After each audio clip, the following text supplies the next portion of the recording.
Сәлем достар, менің каналыма қош келіпсіздер. Бүгін мен сіздерге шаншу туралы айтамын. Бұл жеңіл желпі болғанмен, оны да алдын алу керек. Видеоның соңына дейін көріңіз. Шаншу сіз елемейтіндей, мән бермейтіндей ауру емес. Шаншуды уақытында жазбасаңыз, асқынып кетуі мүмкін. Шаншу қадалған тұсты көтере алмай, тіпті дем жетпей қиналатынымыз жасырын емес.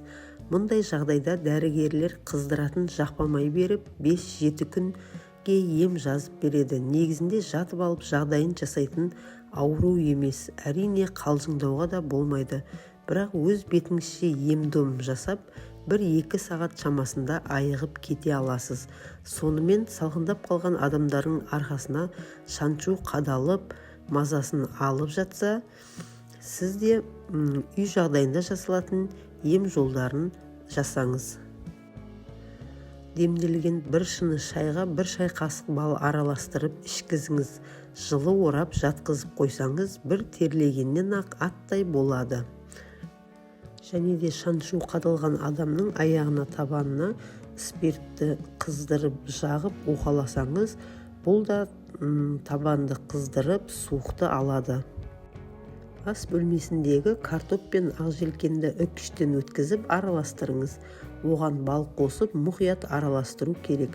Дайын болған езбені шаншу қадалған тұсқа таңып қойсаңыз, түйін жазылып ауырғаны басылады.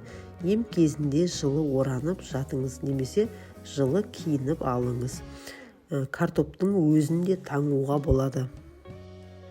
Үйдегі кез келген өсімдік майын қыздырып, шаншу қадалған жерге жай қимылмен жағып уқаласаңыз да керемет ем болады. Шаншу қадалған жерге қыздырылған тұз бассаңыз да көмегі тиеді. Күнделікті қолданылып жүрген сұйық майды қыздырып жақсаңыз, ол да керемет ем.